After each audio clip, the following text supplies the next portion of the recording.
Pernahkah kamu berpikir, apakah mungkin tanpa banyak bicara, orang lain tetap menghormatimu?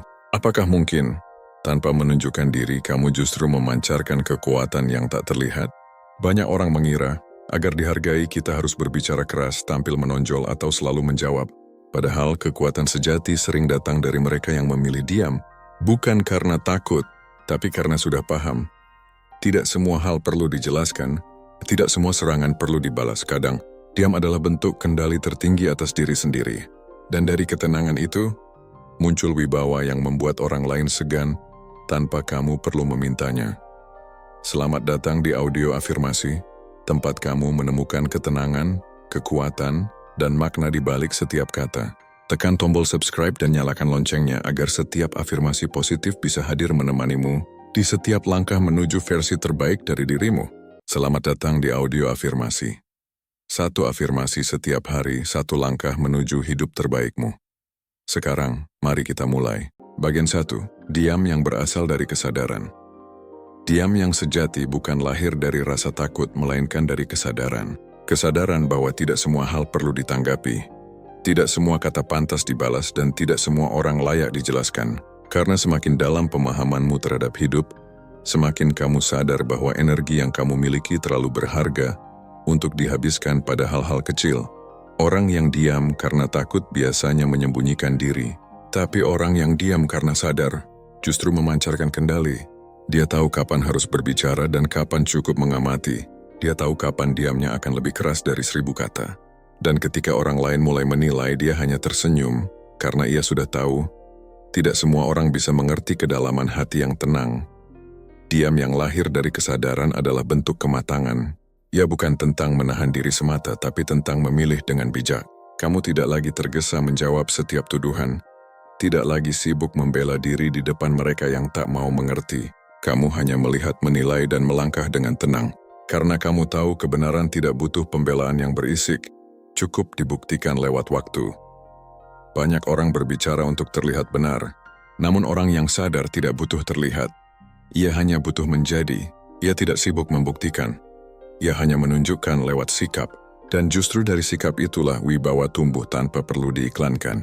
Orang seperti ini tidak perlu memaksa dihormati, karena keheningannya sendiri sudah cukup membuat orang lain menjaga sikap. Diam seperti ini bukan kelemahan, tapi keutuhan. Kamu tahu siapa dirimu.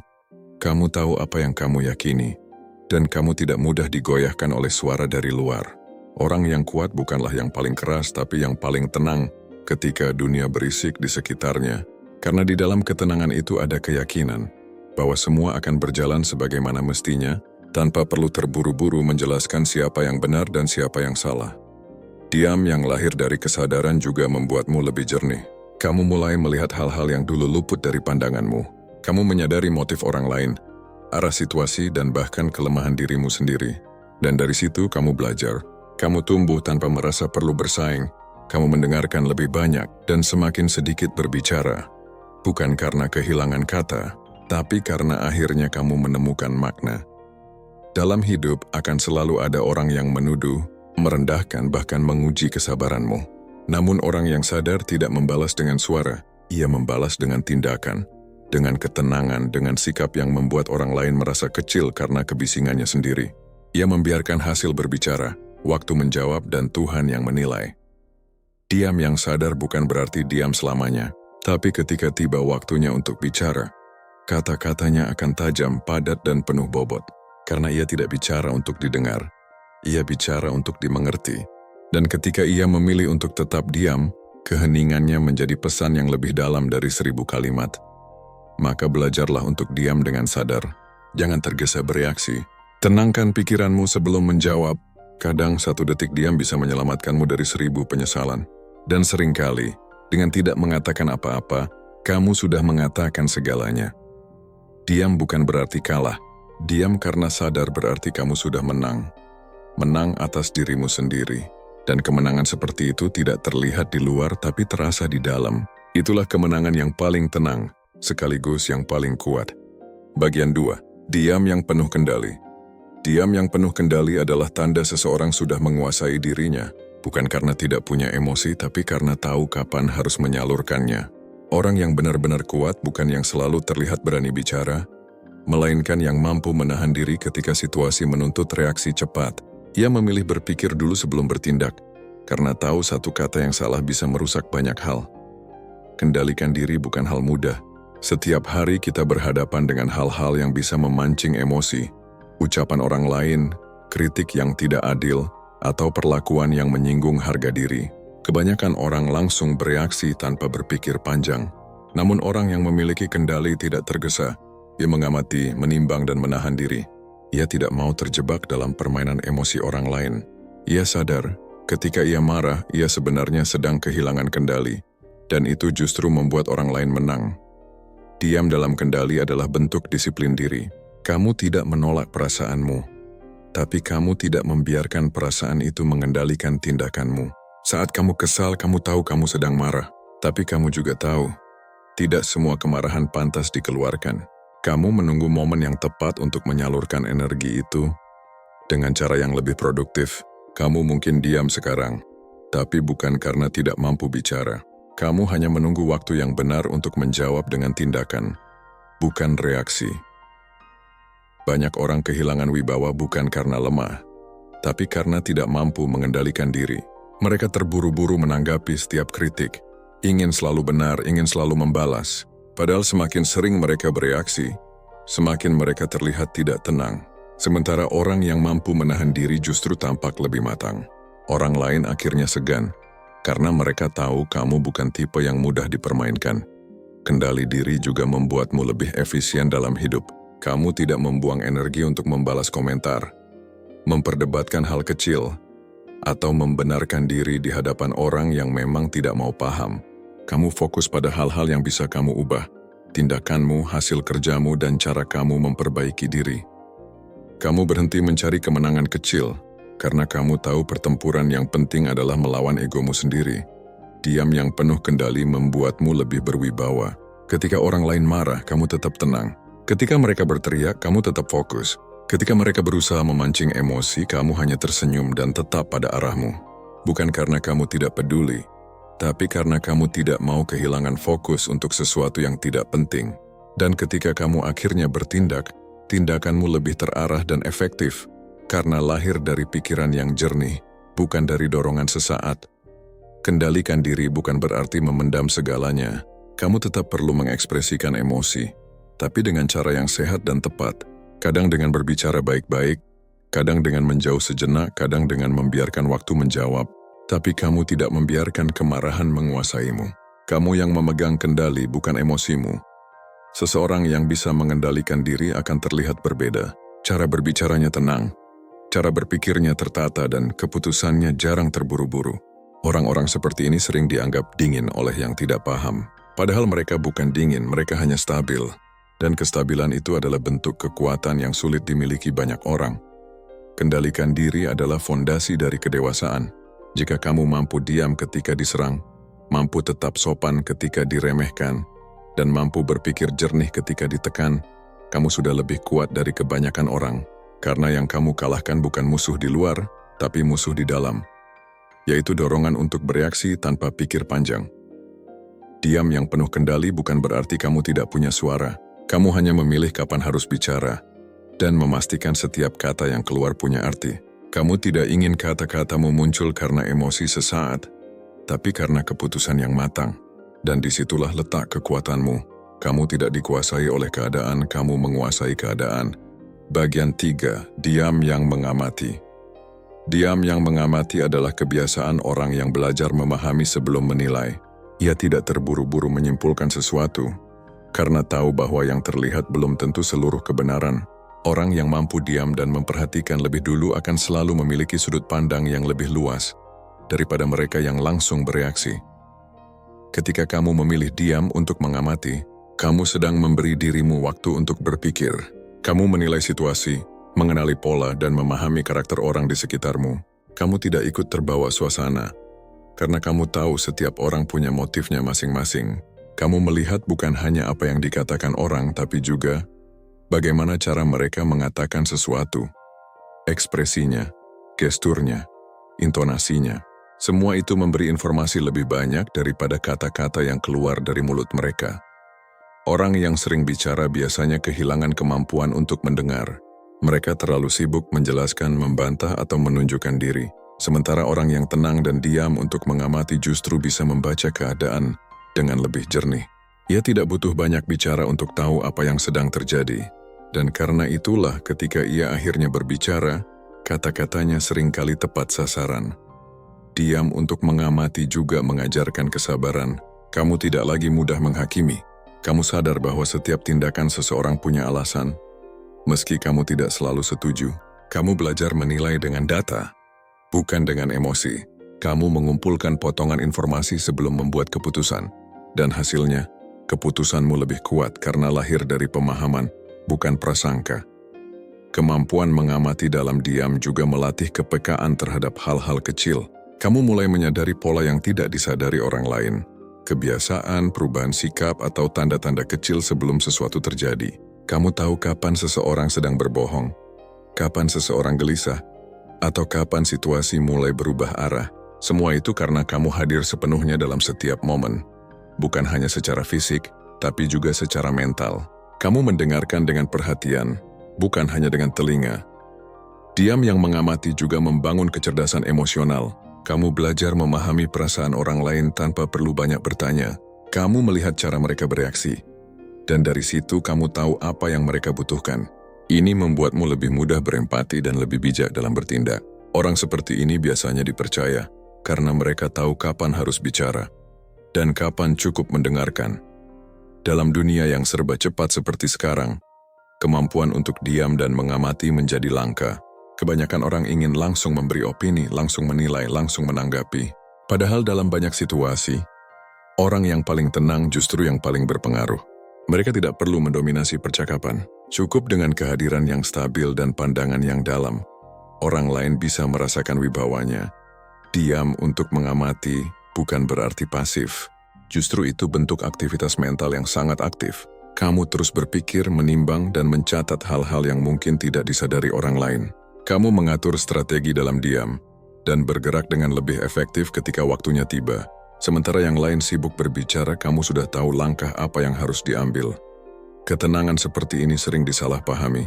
Beberapa orang menganggap kamu tidak peduli atau lamban mengambil keputusan. Padahal sebenarnya, kamu hanya ingin memastikan bahwa keputusanmu benar-benar tepat.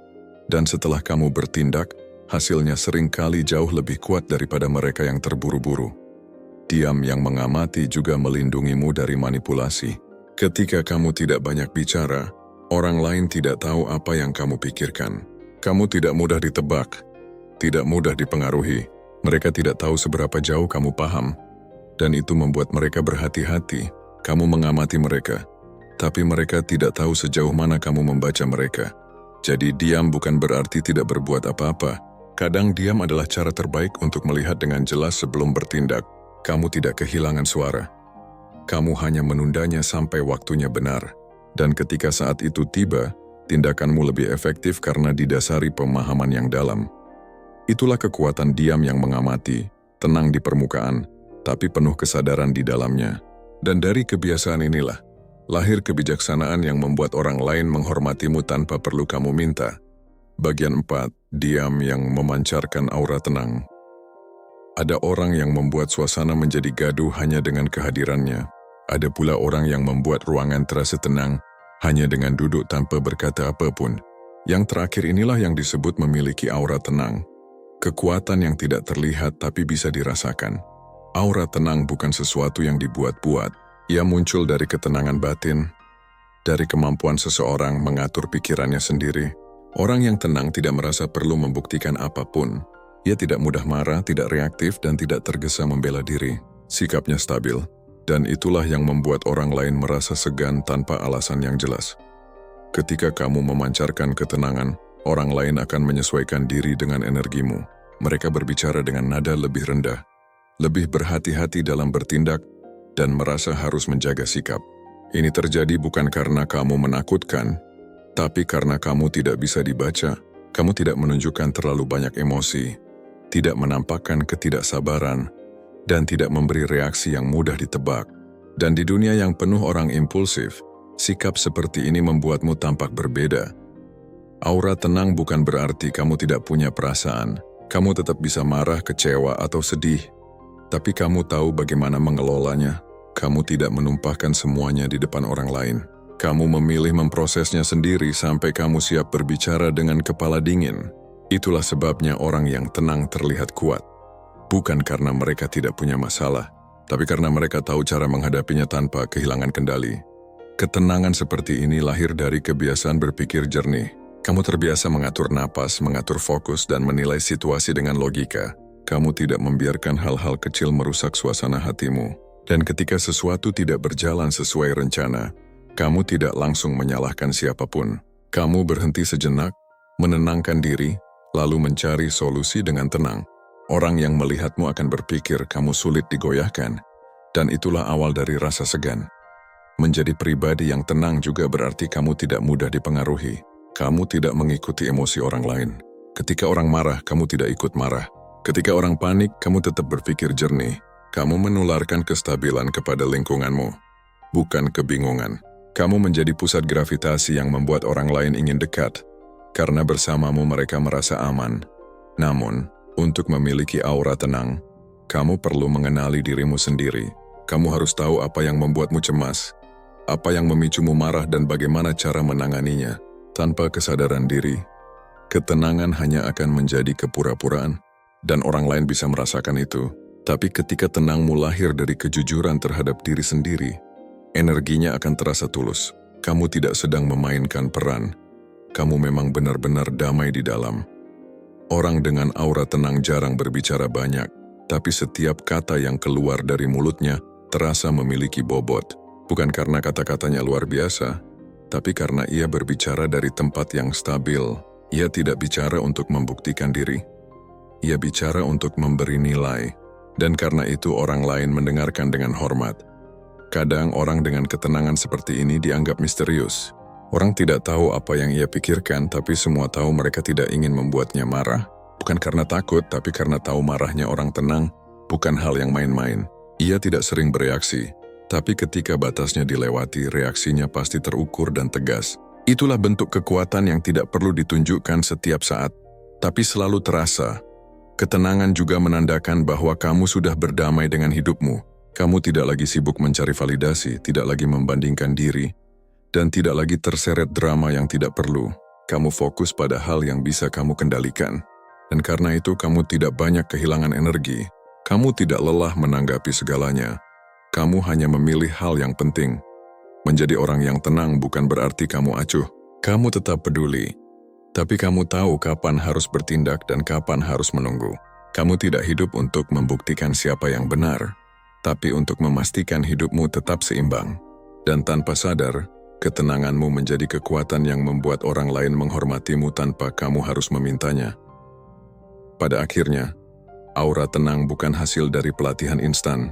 Ia muncul dari pengalaman, dari kegagalan yang diterima dengan lapang, dan dari proses panjang menguasai diri sendiri. Itulah sebabnya semakin matang seseorang, biasanya semakin sedikit kata yang ia ucapkan, bukan karena kehilangan semangat, tapi karena sudah menemukan makna di balik ketenangan. Bagian 5, diam yang dibarengi tindakan. Diam tanpa tindakan hanyalah bentuk pelarian, tapi diam yang dibarengi tindakan adalah kekuatan yang terarah. Inilah perbedaan besar antara orang yang lemah dan orang yang kuat.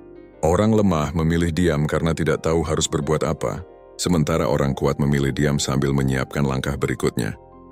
Orang yang benar-benar segan bukan karena kamu banyak bicara, tapi karena mereka melihat hasil dari diam yang kamu lakukan. Saat kamu berhenti menjelaskan, berhenti membela diri dan mulai menunjukkan hasil nyata, dunia akan menilai sendiri siapa dirimu. Kamu tidak perlu berteriak untuk membuktikan kemampuanmu. Cukup tunjukkan lewat perbuatan. Diam yang dibarengi tindakan membuatmu terlihat misterius tapi juga berwibawa. Orang akan bertanya-tanya apa yang kamu pikirkan, apa yang sedang kamu rencanakan. Namun semakin mereka tidak tahu, semakin besar rasa segan itu tumbuh. Karena mereka tahu, kamu bukan tipe orang yang membuang waktu untuk menjelaskan. Kamu tipe yang bergerak diam-diam dan membuat perubahan nyata. Contohnya, dalam pekerjaan, saat rekan lain sibuk menunjukkan diri dengan kata-kata, orang yang diam tapi produktif justru lebih dihargai. Ia tidak mencari perhatian, tapi hasil kerjanya berbicara lebih keras dari mulut siapapun. Dalam hubungan sosial, orang seperti ini jarang berdebat. Ia hanya tersenyum, lalu memperlihatkan kenyataan yang tak bisa disangkal. Diam yang dibarengi tindakan juga melatih mental, karena untuk tidak bicara dan hanya bertindak, dibutuhkan kepercayaan diri yang besar. Kamu harus yakin pada dirimu sendiri. Yakin bahwa waktumu lebih berharga untuk bekerja daripada berargumen. Ini bentuk disiplin dan kebijaksanaan yang tidak semua orang bisa lakukan. Dan yang menarik, diam yang disertai tindakan menciptakan efek domino. Semakin banyak kamu bertindak tanpa bicara, semakin besar rasa hormat yang kamu dapat. Orang akan memperhatikanmu, meniru caramu, bahkan mulai berhati-hati ketika berhadapan denganmu, karena mereka tahu kamu bukan orang yang reaktif tapi responsif, bukan orang yang emosional tapi rasional. Ketika kamu sudah sampai di titik ini, kamu tidak butuh pengakuan lagi. Kamu tahu siapa dirimu dan kamu tahu kemana kamu menuju. Orang lain boleh berbicara apa saja, tapi kamu tetap berjalan dengan tenang di jalurmu. Itulah puncak dari kekuatan diam. Bukan hanya tentang menahan diri, tapi juga tentang bergerak tanpa suara menuju kemenangan yang pasti. Jadi, jangan habiskan energimu untuk menjelaskan pada dunia. Gunakan energimu untuk membangun sesuatu yang tak bisa dibantah siapapun. Karena pada akhirnya, diam yang dibarengi tindakan akan membuat semua orang berhenti berbicara dan mulai memperhatikanmu. Diam bukan kelemahan, tapi seni mengendalikan energi. Orang yang paham kekuatan diam tahu kapan harus bicara dan kapan harus berhenti. Ia tidak terburu-buru membela diri, tidak sibuk menanggapi setiap komentar, dan tidak haus perhatian. Ia tahu, harga diri tidak ditentukan oleh seberapa banyak ia bicara, tapi seberapa tenang ia bisa bertindak di tengah kebisingan. Saat kamu belajar untuk diam dengan kesadaran, dengan kendali, dengan pengamatan, dengan ketenangan, dan dengan tindakan nyata, kamu sedang membentuk sesuatu yang tidak bisa dibeli. Wibawa. Wibawa bukan sesuatu yang kamu minta, tapi sesuatu yang muncul secara alami dari keteguhan dan kedewasaanmu. Ketika kamu sudah sampai di tahap itu, kamu akan melihat betapa damainya hidup tanpa perlu menjelaskan apapun. Orang-orang akan mulai menghormatimu bukan karena takut, tapi karena mereka tahu kamu punya nilai yang tidak bisa digoyahkan oleh situasi. Kamu kuat bukan karena keras kepala, tapi karena tenang dan terarah. Jadi mulai hari ini belajarlah berbicara hanya ketika perlu. Biarkan tindak kamu menjadi suara paling keras dalam hidupmu. Karena di dunia yang penuh kebisingan, orang yang mampu diam dengan wibawa adalah mereka yang benar-benar didengar. Dan jika kamu ingin terus belajar bagaimana menguatkan dirimu, menenangkan pikiran, dan membangun keteguhan hati lewat afirmasi dan refleksi setiap hari, berlanggananlah ke channel audio afirmasi. Di sana, kamu akan menemukan kata-kata yang bukan hanya menenangkan, tapi juga menuntunmu untuk menjadi pribadi yang lebih kuat, lebih tenang, dan lebih berwibawa.